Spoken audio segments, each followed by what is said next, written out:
نہیں جاگ رہا. آپ کو لگتا ہے اب کوئی جاگے گا, کوئی ایسی تحریک یا کوئی ایسا جھنجھوڑا جائے گا ان کا ضمیر؟ دیکھیں منصف ہمیشہ طاقت کے ساتھ ہی ہوا کرتا ہے.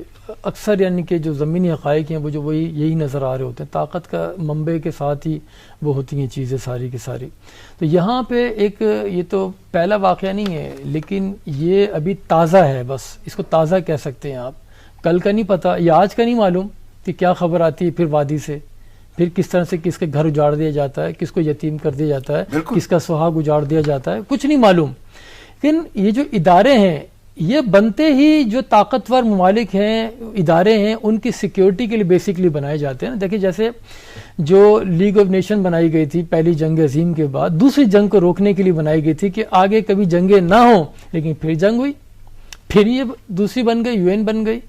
اس کے بعد کیا جنگیں نہیں ہوئی, کیا جنگیں ہو رہی ہیں, تواتر کے ساتھ ہو رہی ہیں.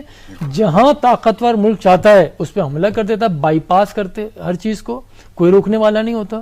تو یہاں یہی ہے, کمزور کو کہیں جینے کا حق نہیں ہے, حق چھینا جاتا ہے, ایسے نہیں ملا کرتا حق. اس کے لیے آپ کو جدوجہد جستجو کرنی پڑے گی. آپ کو صرف یہ نہیں, سفارتی جو ذرائع ہیں اس کو بھرپور استعمال کرنا پڑے گا. معذرت کے ساتھ اب تک ہماری جو سفارتی ذرائع پہ جو کوششیں اس حد تک نہیں ہوئی جتنا بھارت ظلم کر کے بھی وہ کس طرح سے دنیا میں پرچار کر رہا اپنا.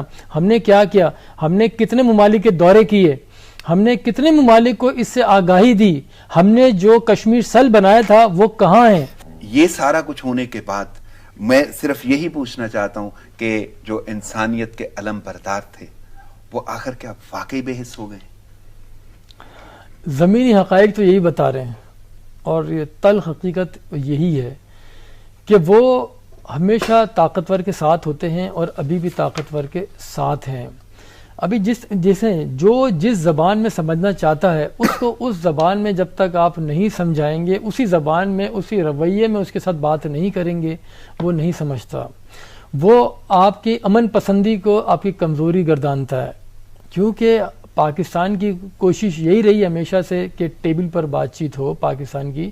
پاکستان دیکھیں افغانستان میں کس طرح سے ساتھ دیا امریکہ کا, وہاں پہ بھی امن میں پاکستان کا کردار وائٹل رہا ہے, اور دنیا بھر میں ثالثی کردار ہمیشہ پاکستان ادا کرتا رہا ہے, بھلے ایران کا ہو, سعودی عرب کا ہو, اس کے میں بھی پاکستان کا کردار اہم رہا ہے. افغانستان امریکہ کے اندر بڑا اہم کردار رہا ہے, دیگر ممالک کے اندر آپ دیکھیں وہاں بھی بڑا اہم رول رہا ہے پاکستان کا. لیکن اس کے اندر کیوں کوئی نہیں آتا, ہمیں یہ سوچنا پڑے گا. ہماری پالیسی میں کہیں نہ کہیں سقم موجود ہے. وہیں چلتے ہیں. اور اب تو میں تھوڑا سا آگے بڑھتا ہوں کہ مقبوضہ کشمیر میں نسل کشی, وہ دیکھیں وہ تو 72 سال سے جاری ہے, آئے روز کوئی نہ کوئی بھیانک خبر ہمارے پاس آ رہی ہوتی ہے. میں بات وہیں سے جوڑوں گا کہ ہمیں ہماری جو پالیسی میں کہیں نہ کہیں سقم موجود ہے اسے دور کرنا ہوگا, اسے دیکھنا ہوگا کہ کہاں ہم سے کوتاہیاں ہوئی ہیں, کہاں ہم نے بہتر انداز سے کام نہیں کر پائے ہیں, اسے ہم نے جانچنا ہوگا, اس کو ٹھیک کرنا ہوگا. کیوں کہ ہم سب کے معاملات میں جاتے ہیں, سب کی مدد کرتے ہیں, لیکن جب آتا ہے پاکستان کا معاملہ یا کشمیر کا معاملہ اس میں کوئی کیوں نہیں ہمارا ساتھ دے رہا ہوتا. یہ ہمیں سوچنے کی بات ہے.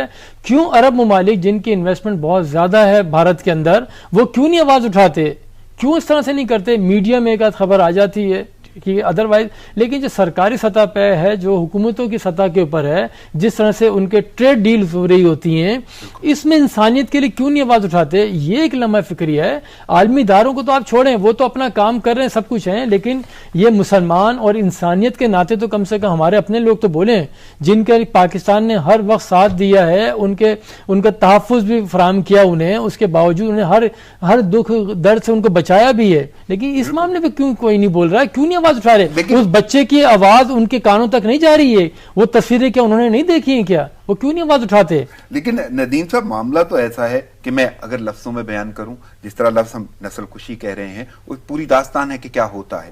نئی آبادی کی سازش, وہاں پہ جو ڈومیسائل کا سلسلہ شروع ہوا, میں اسی کے ساتھ جوڑوں گا بیلٹ گنز کا استعمال. دیکھیں وہ تو چلا آ رہا ہے بیلٹ گن کا بھی, اور یہ 25,000 جو ڈومیسائل جو جاری کیے بھارتی شہریوں کو مقبوضہ وادی جموں کے, تو وہ کیا ہے, وہ جو اکثریتی آبادی ہے مسلمانوں کی, اس کو اقلیت میں بدلنے کے لیے وہ فیز وائز جو اس طرح کی چیزیں کیے جا رہے ہیں, خاموشی کے ساتھ کیے جا رہے ہیں.